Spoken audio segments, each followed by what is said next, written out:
À l'instar de toutes les communautés chrétiennes évangéliques du monde entier, la Cité Dorée a aussi célébré la fête de la Pentecôte ce dimanche 24 mai 2015 à Yopougon, au siège de la dite communauté chrétienne évangélique.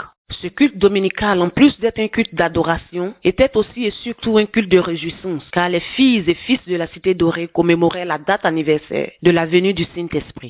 Sur recommandation du Saint-Esprit, tous les fidèles étaient vêtus de blanc, en vue d'honorer la personne du Saint-Esprit, celui qui conduit ce ministère prophétique de délivrance et d'évangélisation. Les chantres de la Cité Dorée ont conduit un temps de louange en union d'esprit avec l'Assemblée qui a esquissé des pas de danse pour célébrer la troisième personne de la Trinité divine. La prophétesse Chris Kwaku, présidente fondatrice de la Cité Dorée, s'est aussi réjouie en esquissant des pas de danse en l'honneur de son ami, le Saint-Esprit. L'effusion du Saint-Esprit était manifeste, comme en témoigne le mouvement de l'Esprit pendant la louange. Poussée par l'Esprit de Dieu, la prophétesse Chris Kwaku a dansé avec certains pasteurs.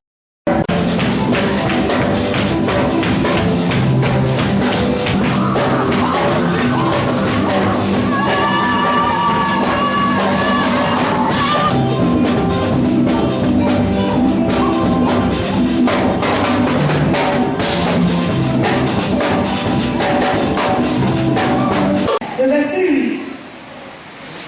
Mais vous recevrez une puissance, le Saint-Esprit survenant sur vous, et vous serez mère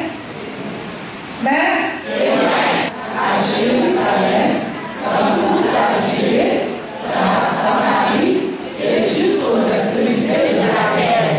En Actes 1, verset 8, il est écrit: mais vous recevrez une puissance, le Saint-Esprit survenant sur vous, et vous serez mes témoins. C'est ce que les fidèles de la Cité Dorée ont vécu ce jour-là. Ce fut le déversement de la puissance du Saint-Esprit sur son peuple.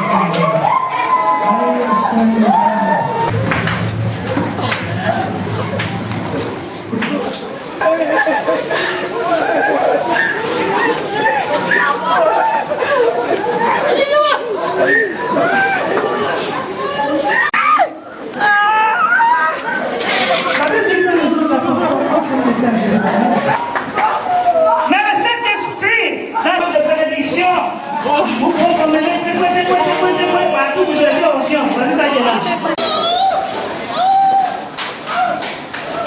Nous sommes devenus tous esprits, que le Saint-Esprit.